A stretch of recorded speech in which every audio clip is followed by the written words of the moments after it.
Olá, boa noite. Deve durar 3 dias o julgamento do assassino confesso do ex-governador Gerson Camata. Hoje o Ministério Público Estadual deu detalhes de como será o júri popular marcado para a próxima terça-feira. Os promotores do Ministério Público do Estado acusam o réu confesso de homicídio qualificado por motivo fútil e impossibilidade de defesa da vítima. Para o magistrado, não há complexidade alguma no caso, mas diante da quantidade de testemunhas, o julgamento pode levar de 2 a 3 dias. A prova está cristalina. Se não fosse esse número enorme de testemunhas, era um júri para começar às 8 da manhã e acabar 2 da tarde. Então esse júri ele tem 5 testemunhas arroladas pelo Ministério Público, mais 5 testemunhas arroladas pela defesa, mais 1 testemunha arrolada pelo assistente de acusação e mais a oitiva da assistente de acusação, que é a viúva, que é a senhora Rita Pasti Camata. A acusação também afirma que o crime não pode ser considerado um homicídio privilegiado quando o réu age mediante forte emoção e também descarta qualquer tratamento prioritário, seletivo do processo. Afirmam que o julgamento da morte de um ex-governador do estado é uma resposta não só à família, mas à sociedade. Nós estamos aqui para defender os interesses da sociedade, porque quando ocorre um homicídio, nós temos 2 vítimas. A vítima que faleceu e sua família por óbito e toda a sociedade.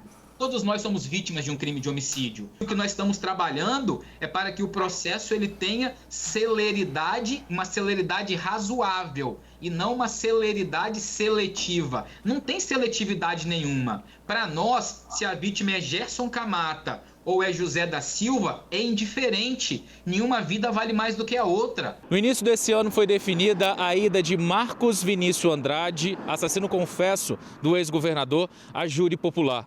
O julgamento começa na próxima terça-feira, dia 3 de agosto, no Fórum da capital. Há exatos 2 anos e 6 meses depois do crime cometido. O crime aconteceu no dia 26 de dezembro de 2018. O ex-governador Gerson Camata foi morto na Praia do Canto, em Vitória. Na época, o crime foi registrado por câmeras de segurança. Marcos Vinícius, ex-assessor de Camata, conversa por pelo menos 1 minuto com a vítima quando já é possível ver pessoas assustadas correndo e Camata já ferido, em seguida caindo no chão. Marcos Vinícius Andrade confessou que atirou 1 vez em Gerson Camata. O crime teria sido motivado por uma ação judicial movida pelo ex-governador, que gerou um bloqueio de R$60 mil na conta bancária do acusado. Marcos Vinícius está preso desde o dia do crime no Centro de Detenção de Viana. Reforçando, ele vai a júri na próxima terça-feira. Perigo nas 5 pontes. Com medo de assaltos, os ciclistas preferem dividir a pista com os carros, em vez de usar a ciclovia. Hoje cedo, um trabalhador ficou ferido após ser atingido por uma carreta. Pelas imagens registradas pouco depois do acidente, é possível ver a vítima embaixo da carreta. Ele estava de bicicleta quando sofreu o acidente na manhã desta sexta-feira. Uma ambulância do SAMU foi acionada para socorrer o ciclista, que teve ferimentos no braço. O ciclista seguia aqui pela calçada que dá acesso à ponte Florentino Avidos quando acabou se chocando com outro homem de bicicleta que ia no sentido contrário. Ele se desequilibrou e caiu na pista. A carreta passava no momento e acabou atropelando a vítima. O homem foi socorrido ao Hospital de Urgência e Emergência de Vitória. O acidente desta sexta-feira não é um caso isolado e foi mais um registrado nas proximidades da ponte Florentino Avidos. No final do ano passado, o ciclista Pedro Paulo Alves, de 55 anos, morreu no local. Ele seguia pela pista principal quando foi atingido por um ônibus do Transcol, situação que é comum de ser flagrada na ponte. Ciclistas que preferem se arriscar entre os carros ao invés de pegar a ciclovia. Passo tranquilo aqui, graças a Deus nunca me aconteceu nada não. Mas com outras pessoas já soube casos de pessoas ter sido assaltadas aqui. Ter sido perdida a bicicleta, roubar a bicicleta do pessoal. Então, geralmente, eu venho mais na hora que tem muito fluxo de gente, para evitar um assalto. O Luiz Cláudio mora em Vila Velha e usa a ponte para chegar ao trabalho em Vitória. Ele sabe dos perigos, mas conta que, às vezes, se arrisca na pista principal por causa de assaltos. Ele já foi vítima dos bandidos ao passar pela ciclovia. Me levaram tudo, você não sabe com quem você encontra, a gente não tem apoio nem da Polícia Militar, nem da Guarda Municipal, entendeu? Então eu sou obrigado a passar aqui. Segundo os ciclistas, a iluminação da ponte também é um problema. Essas lâmpadas também, as lâmpadas, eles roubam esse fio direto. À noite aqui é um breu, essa ponte. Perigoso demais. O especialista em trânsito orienta que o ciclista não deve se arriscar em lugares muito movimentados. O ideal é sempre utilizar a via adequada para cada tipo de modal de transporte, né? Então, se tem uma ciclovia, dê essa preferência, utilize a ciclovia, assim como quando há calçada, o pedestre ande na calçada. É claro que o poder público também, ele tem que estar atento a isso, ele tem que verificar aonde está havendo incidentes, né? E aí ir até esse local e fazer uma prevenção desse tipo de acidente. Olha, a Polícia Militar diz que faz o patrulhamento preventivo tanto no lado de Vitória quanto Vila Velha. Pede que a população acione o CIOD 190 sempre que houver a suspeita de ocorrência de crime em andamento. E com relação à iluminação, a Prefeitura diz que vai fazer a manutenção na segunda-feira. Continuam presos os juízes Alexandre Farina e Carlos Gutmann. Eles foram afastados da comarca da Serra após suspeita de venda de sentença. O caso começou a ser investigado em 2017, após a prisão do ex-policial civil Hilário Frasson, acusado de matar a mulher Milena Gotardi. Os juízes Alexandre Farina Lopes e Carlos Alexandre Gutmann, até a tarde desta sexta-feira, permaneciam presos na Sala de Estado-Maior, uma espécie de cela especial que fica no quartel do Comando-Geral da Polícia Militar na capital. Os advogados que representam as partes chegaram a pedir que a prisão preventiva dos juízes fosse convertida em domiciliar. Os advogados que representam os dois juízes que permanecem presos aqui no quartel de Maruípe enviaram notas à imprensa. Os representantes do juiz Carlos Alexandre Gutmann informaram que o nome dele foi utilizado de forma unilateral e sem autorização em conversas que ele nem participou. Também informaram que o juiz se apresentou de forma voluntária aqui ao quartel para que a prisão preventiva fosse cumprida. Já os advogados que representam o juiz Alexandre Farina informaram que a prisão, nesse momento, foi descabida e desnecessária. Os desembargadores do Tribunal de Justiça do Estado decidiram por unanimidade pela prisão preventiva durante uma sessão virtual. Então, aos eminentes pares, apresentando voto pelo acolhimento do pleito ministerial e a decretação da prisão preventiva de Alexandre Farina Lopes, Carlos Alexandre Gutmann, Davi Ferreira da Gama e eu de Secado.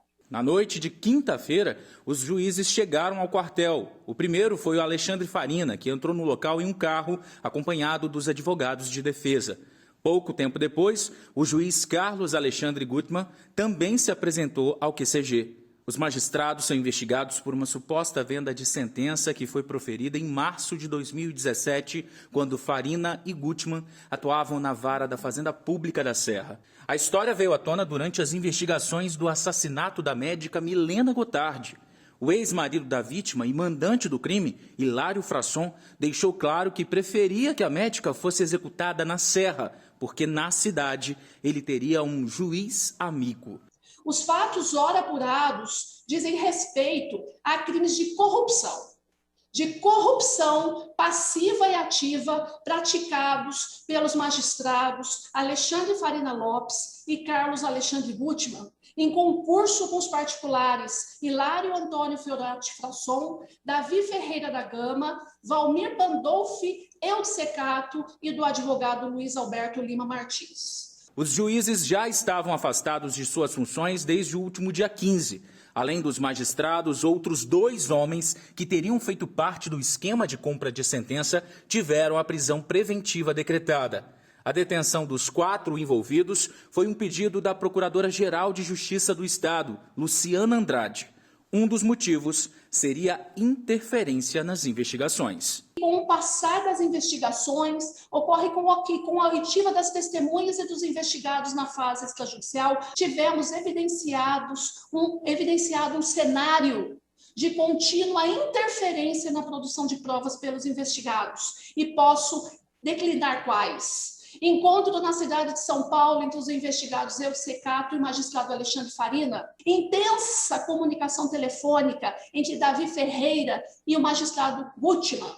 Histórico de buscas na internet efetuados por Davi Ferreira, no qual procurou informações sobre transferências de dados entre aparelhos da marca iPhone, bem como apagar dados contidos no aparelho, comunicação telefônica por aplicativos de mensagem entre eu de Secato e Alexandre Farina por interpostas pessoas. A defesa do juiz Carlos Gutmann reafirmou que o magistrado teve seu nome usado de forma unilateral e desautorizado em conversas das quais nunca participou e que ele tem se colocado à disposição das autoridades desde o início das investigações. Tem absoluta confiança de que a elucidação dos fatos trará a verdade e sua absolvição. Já a defesa do juiz Alexandre Farina informou que solicitou novamente a conversão da prisão preventiva em domiciliar, mas em audiência de custódia hoje à tarde foi negada mais uma vez. Os dois juízes, então, permanecem presos. Dinheiro falso pelos Correios. A Polícia Federal prendeu um suspeito quando ele retirava a encomenda com cédulas falsas na agência de Santa Mônica, em Vila Velha. No pacote foi encontrada uma grande quantidade de notas de 100, 50 e 20 reais, cerca aí de 50 mil reais falsos. Chamou a atenção dos policiais o fato da adulteração não ser grosseira, então facilmente enganaria o cidadão comum. Esse material foi encaminhado para a perícia. Pelo crime, segundo a polícia, o suspeito pode pegar de 3 a 12 anos de prisão.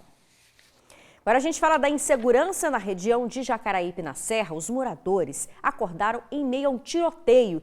A suspeita é de briga entre traficantes ali da região. Em um áudio enviado para a produção da TV Tribuna, um morador relata os momentos de terror que viveu na rua Fortaleza, em Jacaraípe, na Serra. Estou muito assustada porque pararam praticamente em frente à minha casa, da janela da minha cama.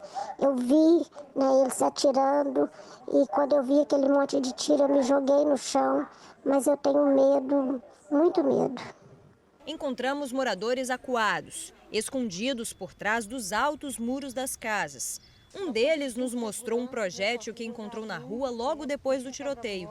Com medo, ninguém quis gravar entrevista. De acordo com informações, o tiroteio aconteceu nessa parte aqui da rua Fortaleza.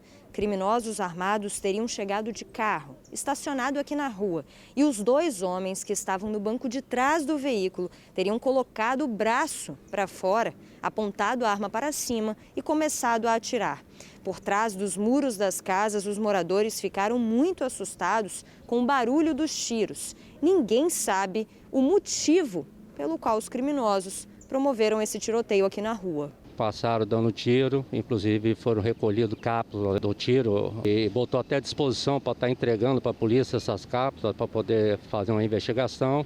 Deu uma disputa de tráfico, de droga, essas coisas todas. Para o líder comunitário, uma região como Jacaraípe, com quase 80 mil habitantes, deveria ter mais efetivo de policiais e uma delegacia 24 horas. A gente vem cobrando ao governador um efetivo maior para Grande Jacaraípe. Hoje nós temos aqui beirando 80 mil habitantes.